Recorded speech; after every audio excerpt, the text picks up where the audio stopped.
Good morning, everybody. Last week's text, Jesus pronounced woes or judgment on the scribes and Pharisees due to their keeping people out of heaven by directing them away from Jesus.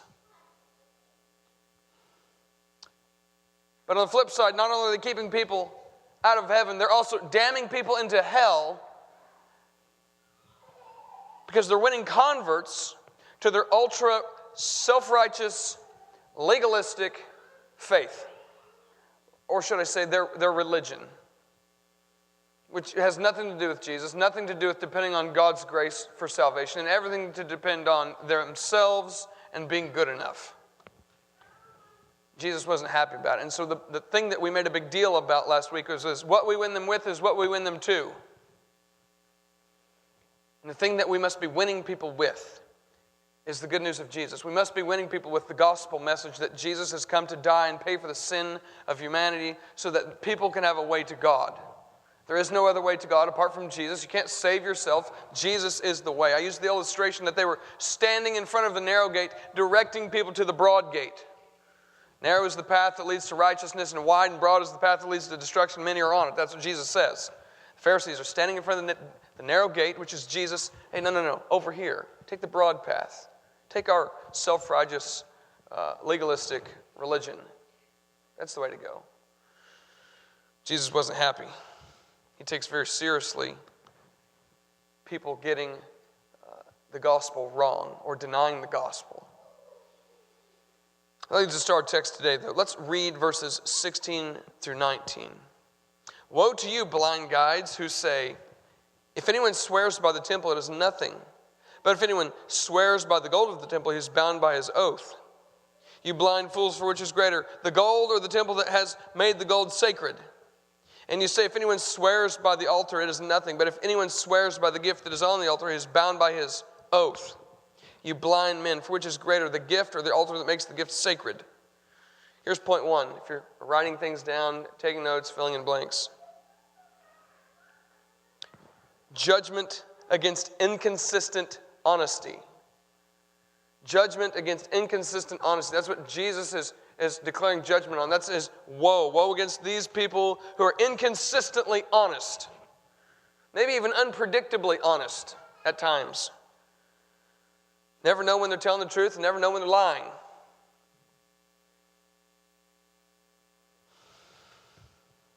I was raised growing up that taking the Lord's name in vain always meant never swearing to God. I swear to God. You'd hear people say that.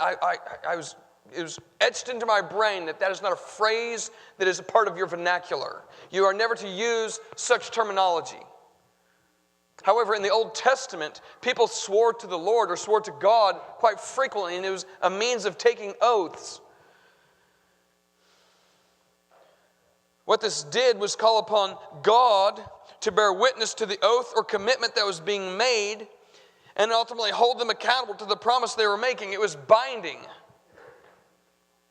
There was a sense in which when people called God into an oath, they were saying, God judge me or execute justice if I don't keep my word. You could be confident that if someone swore in God's name in the Old Testament times, that they were going to do whatever they were promising or whatever they were committing to. Because they were calling down God's judgment and to some extent wrath if they don't. They were going to do it because they knew God was watching. They knew God is omniscient and all-knowing and that he hears and knows what you say. So they didn't mess around. They were going to do it if they'd committed to it. If we look at our text, we see the word swears and we see the word oath. Oath is repeated twice. Swears, if anyone swears is 1, 2, 3, 4, 3 or 4 times just in these few verses. And so that's what we know what we're talking about. We're talking about making oaths. The problem that Jesus is dealing with and the thing that he is declaring judgment on, if you're writing notes down, the problem was that over time the Pharisees created a system in which people could swear by lesser things than God. And sometimes the things they would swear by were binding and sometimes they weren't. I'm going to read that again because I might have messed it up. The problem was that over time the Pharisees created a system in which people could swear by lesser things. And sometimes the things they would swear by were binding, and other times they were not. We'll unpack more of that as we go on here. It allowed people to be seemingly genuine because they swore an oath or a promise, but in reality they would renege on the promise or oath because of the specific oath they chose. They wouldn't swear in God's name. They'd pick something else. And sometimes it would be binding and sometimes it wouldn't, based upon the system that the Pharisees had fabricated. This is all what Jesus is pointing to in our text. We see in verse 16, if anyone swears by the temple, it is nothing. Meaning, if you swear by the temple, you don't have to keep that. It looks good and it seems honest and genuine, but you really don't have to do whatever you're going to say. He goes on, though, and says in verse 16, but if anyone swears by the gold of the temple, he is bound by his oath. You could swear by the temple and not do whatever you committed. But if you swear by the gold of the temple, you'd better do what you said, based upon this system that the Pharisees had come up with. People had to pay close attention and listen to how oaths were made to make sure they didn't get snookered. You had to pay attention because someone might be pulling your leg. Did they swear by the gold of the temple or by the temple? I don't remember which. Jesus addresses how ridiculous this is in verse 17, saying, you blind fools, for which is greater, the gold or the temple that has made the gold sacred? According to the Pharisees, the deal was only good if you swore by the gold of the temple. And it would be the gold that makes the oath significant. But Jesus' point is the gold that isn't sacred or important in and of itself. It's really the temple that makes the gold sacred because the temple is where God lives. They had it backwards. He's saying, this is a joke. This doesn't make any sense. This is preposterous. The people wanted to make the sincerity of the oath revolve around the gold of the temple, when in reality it is the temple itself that makes the gold sacred and important. Their oath system is a joke. Jesus declares judgment on their inconsistent honesty by calling them blind fools. Jesus gives another example in verse 18 saying, if anyone swears by the altar, it is nothing. But if anyone swears by the gift that is on the altar, he is bound by his oath. Once again, very crazy amount of minutia here. Just subtle word changes made all the difference in this system that the Pharisees had come up with.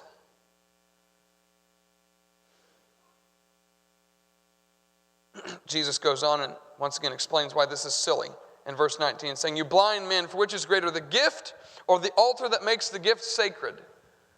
The gift means nothing unless it's on the altar that is sacred, and it's in the temple that God dwells in and belongs to God.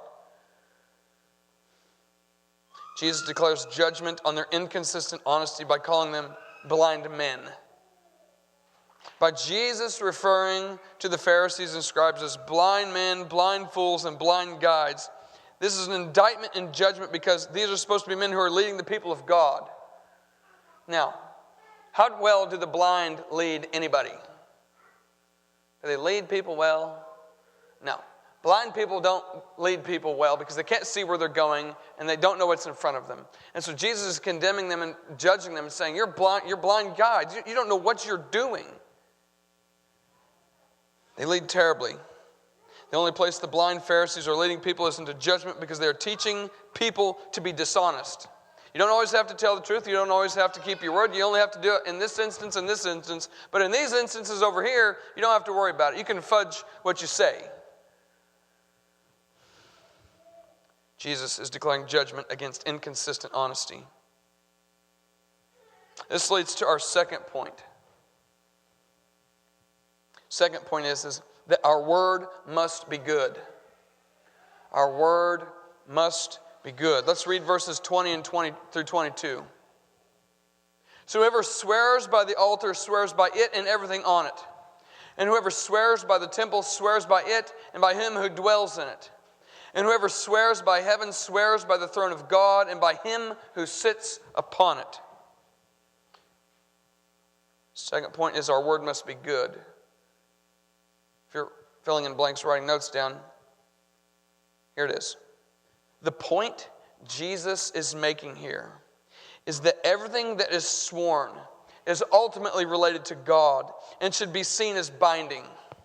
Our word must be good. And that's what Jesus does in verse 21. He ultimately relates everything back to God. He says in verse 21, and whoever swears by the temple swears by it and him who dwells in it. And so anything in the temple, you're also swearing by the one who dwells in the temple.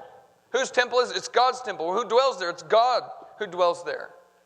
So it doesn't matter if you swear by the gold of the altar or just the altar, or the gold of the temple or the temple. It doesn't matter. It's all God's, and you're to some extent swearing to God, and it should be binding. That's what Jesus is saying. Your word must be good.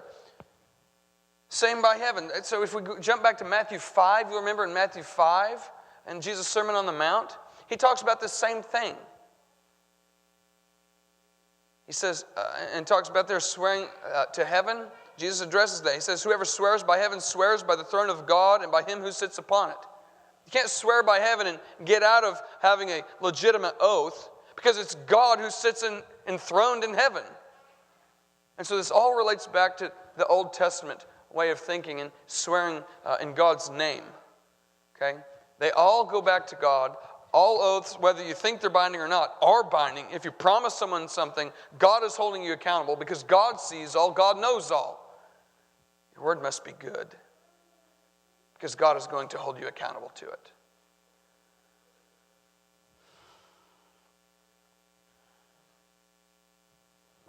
Jesus, as I said, makes the same point back in Matthew 5, verse 37. He says, let what you say be simply yes or no.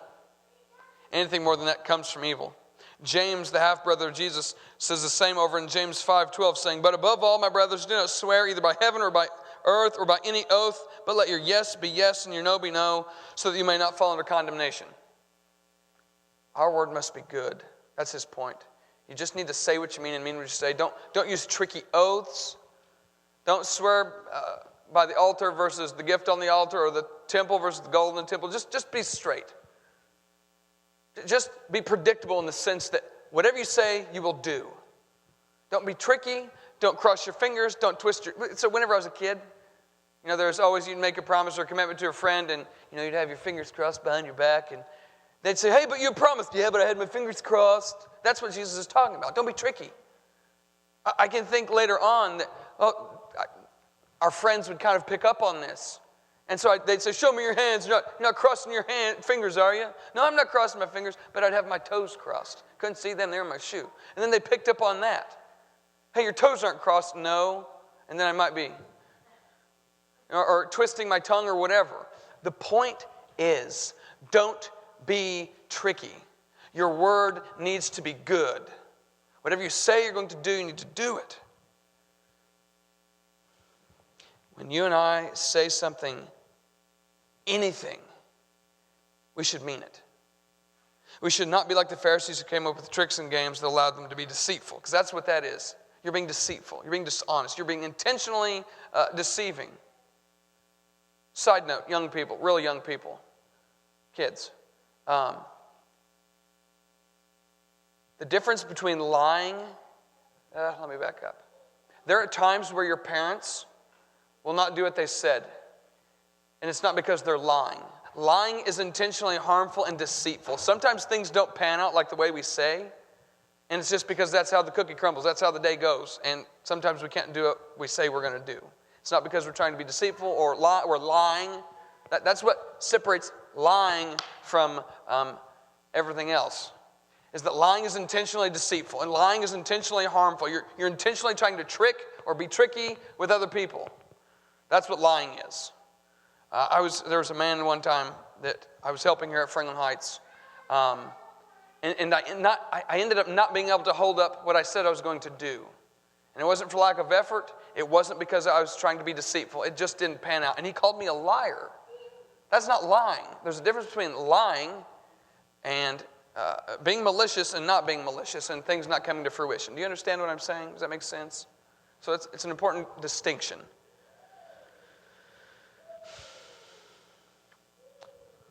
When you and I say something, anything, we should mean it. We should not be like the Pharisees coming up with tricks and games and being deceitful. Our word should be good no matter what. End of story. We should not be the kind of people that cause others to wonder if we are going to do what we said or hold up our end of our commitment. Our word must be good. We need to be like Horton. Horton continued to sit on the egg through rain, sleet, snow, and wind. He didn't let any inconvenience or difficulty keep him from holding up his commitment.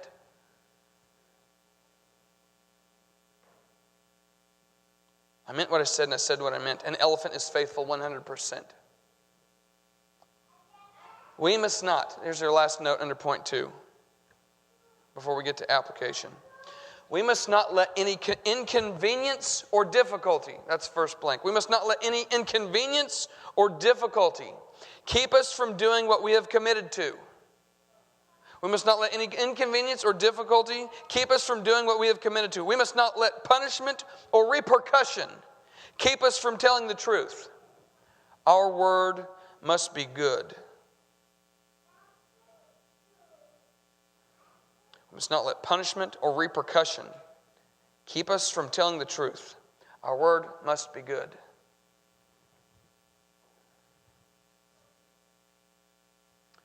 Children, young people, people under the age of 18, I'm going to talk to you first.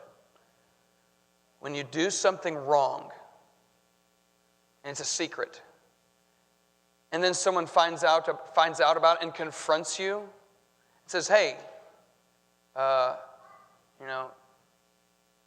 did you break the glass in the kitchen? You're suddenly faced with a dilemma. Do I tell the truth and potentially get in trouble? Or do I lie and say it wasn't me and avoid any kind of danger? The answer is always that you tell the truth and you say, I broke it, if you broke it. Don't be deceitful. Don't be tricky. Because here's the deal. If your parents find out that you lied, I promise you, you will always be in more trouble if your parents find out you lied than if you just tell the truth. Just tell the truth. Get your whippings or get your timeout, get your whatever. Maybe you don't even get that if it was an accident. Do that and be trustworthy rather than tell a lie and then later be found out and get in more trouble. Your word is more important. Your being trustworthy and honest and dependable is more important than not getting whippings. Always. It's more valuable. If people can't trust you, it is the biggest deal on the planet. If you're not dependable and reliable, it is monumental. Do not lie. Be honest with your parents. Tell the truth to your parents. Come clean. Your word must be good. Parents, do what you say. Don't tell your kids you're going to take them to the park if you're only trying to appease them and get them to shut up. That's unacceptable because you're lying. If you tell them you're going to go to the park, you'd better plan on going to the park. If you're going to play with them, you better plan on playing with them. Do what you say. On the flip side, don't make empty threats. That's also dishonesty to some extent. If you tell your child, if you do this again, I'm going to spank you, you better be prepared to whip them. If you tell them, I'm going to put you in the corner, you better be prepared to put them in the corner. Don't make empty threats. Your word must be good even when it comes to your disciplining them. Parents, I'm as guilty as any of you are. It is easy to make empty threats to try and get them to listen to you, and they call your bluff, and they're like, all right, whoop me. And it's easy to not whip them in that moment, or whatever form of discipline, sit in the chair, nose in the corner, sit on the step, time out for 5 minutes, whatever. Don't make empty threats. Be prepared to follow through. Don't tell Johnny or Susie that you're going to spank them if they don't do XYZ thing again and not mean it. If you tell them, as I said, you're going to discipline them, discipline them. Our children listen and pay attention. They learn from what you do. They will follow suit. If your word is not good, they will learn that it's okay for their word not to be good. If they learn that you don't follow through with discipline, they will keep pushing and pushing and pushing. It is so important that we be consistent with discipline. Our word must be good. Young people, this is young people 18 to, I'm going to say, 25. Do not make commitments to friends if you have no plans on upholding those commitments. Don't tell them you'll go do something if you plan to back out later. Man, that happened to me all the time when I was in high school. I'd make plans with someone, and I'd be like, yeah, I'm excited, I'm looking forward to Friday night, and then they'd say, oh, yeah, sorry, I'm going out with such and such now. Woof. That sucks. Don't be that person. If you make commitments to your friends, be prepared to keep them. Don't wait for a better option, and when the better option shows up, you go with it. You don't do that. If you already made plans and a commitment, stick to the commitment. Stick to the plans. Do what you've said. Uphold your commitments. Now, young people, this is unmarried people. Unmarried people, listen up, okay? We're going to talk about a big one here. Let's talk about marriage for a second. Eloise, you need to stop talking. Thank you. Young people who are not married, you need to think long and hard before you commit to marrying somebody. Okay? Think long and hard before you marry someone. When you get married, you're committing to be with that person until one of you dies. It's a long time. That's what you're committing to. You're committing to being with that person until one of you dies. Do not enter into marriage thinking, oh, if this doesn't work out, adios. No, we're not going to do that. That is the wrong mindset and attitude. This is a commitment. Whenever you get married, whenever you're up on stage, the preacher's there, the audience, the friends, family, loved ones, they're not there just to show up to the reception and dance. They're there to hold you accountable to a marriage, to a commitment to another person. Not only are they there and the preacher there, God is very present. And you're making a commitment to God that I'm going to ride it out through thick or thin, rich or poor, better or worse, sickness and health. I'm here. You need to think about that before you marry somebody. Okay? Think long and hard. Our word must be good. Everyone else, if you make commitments at work, keep them. This is a testimony to your faith. This is a witness to your faith. Who am I as a person? If we were to be salt and light, we need to be word-keeping kind of people. We need to be people whose word is good. That sets us apart from the world. The world is flaky and will flake and back out at the drop of a hat, at the first sign of trouble. They're not inclined to keeping their word. We are salt and light, and we set ourselves apart from the world. We are different when we keep our word, even when things get difficult and hard. Like Horton. Horton's just A-plus example. Wind, snow, rain. Horton didn't get up. If we are those kinds of people, people will tell a difference, and it will set us apart. Okay? Keep your commitments. If you make, husband and wives, if you make commitments to your spouse, I'm not talking about marriage necessarily, that commitment. I'm just talking about all others. If wife or husband says, hey, honey, will you go do this? Can you get this done for me? It is so easy to be inundated with our technology or the TV or whatever. Then we say, yeah, honey, I'll do that. Husbands, we're really guilty of this. We're busy and distracted, and it goes in one ear and out the other, and it never happens. We must not be lazy when we commit to something and do this to appease people. It's wrong. You're not keeping your word. If you're being lazy and just trying to pacify your wife, stop. If you're not going to do it, say, no, I can't do it right now. No, I can't do it then, but I can do it later maybe. We must be thoughtful. You must be intentional when you make commitments with your wife. If your wife or your husband asks you to do something, like I said, don't pacify them. Don't try to shut them up. Think about it and tell them if you can or can't do it at that moment. Our word must be good. I'm going to talk about something now I'm very guilty of. Sarcasm. Don't you laugh. I heard you, Laura. Sarcasm. Man, I'm plagued with being sarcastic. I generally try to make a point when I'm not being serious, but there are some people whom are so sarcastic, you don't know whether they're coming or going, if they're telling the truth or if they're telling a lie. I mean, that is not, your word is not good if people can't trust you, even if you're being silly. You need to be straight with people, be honest with people. We should all make a commitment to being less sarcastic. There are shirts, and it's a joke, and you can get them at Walmart, but it talks about how like sarcasm is like a gift or something. Sarcasm is not necessarily a gift. I would argue with that. It's not a gift. It doesn't do anything helpful. It's usually snarky. It's usually passive-aggressive. It's just not helpful. We should commit to being less sarcastic. You're laughing at me right now, I can tell. Okay. No, yes, you are. I know you are.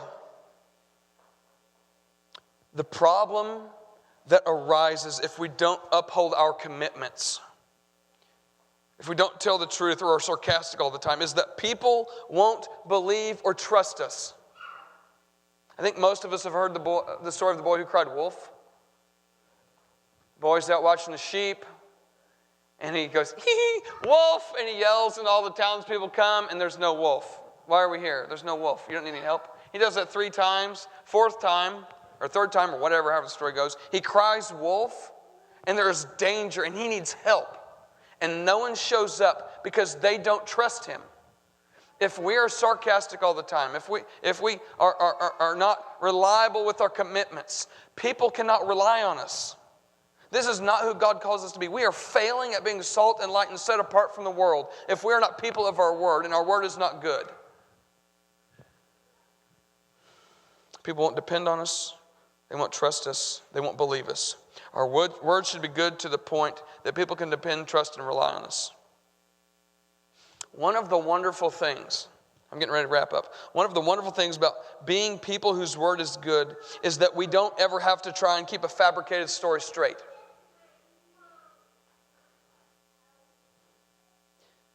I'm going to read that again. One of the wonderful things about being people whose word is always good is that we don't ever have to try and keep a fabricated story straight. Have you ever told a lie that is so big that it haunts you and you constantly have to keep it right? You cannot, there is no room for fudging the story because people will see through it and know that you're not telling the truth. You ever told a lie like that? If you haven't, thank God. But if you have, you know that it's crippling and is overwhelming. If you lie or lie compulsively, you constantly have to try and keep your story straight. There are some of you here who could be in the middle of living a big lie like this, and you constantly have to make sure you're getting it right. Here's my question. This is kind of a big one. Are you in the middle of a lie like that? Are you in the middle of deceiving all of those whom are closest to you in your life? Are you in the middle of telling the biggest, tallest tale and everyone is falling for it? Everyone believes it. Are you in the middle of that right now?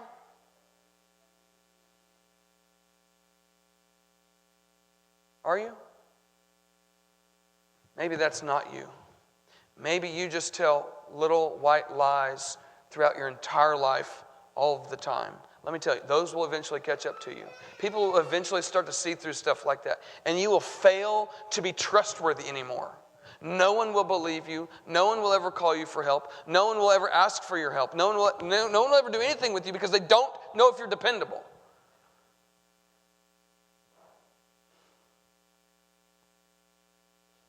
If you're in the middle of a big lie right now, I want to give you some freedom.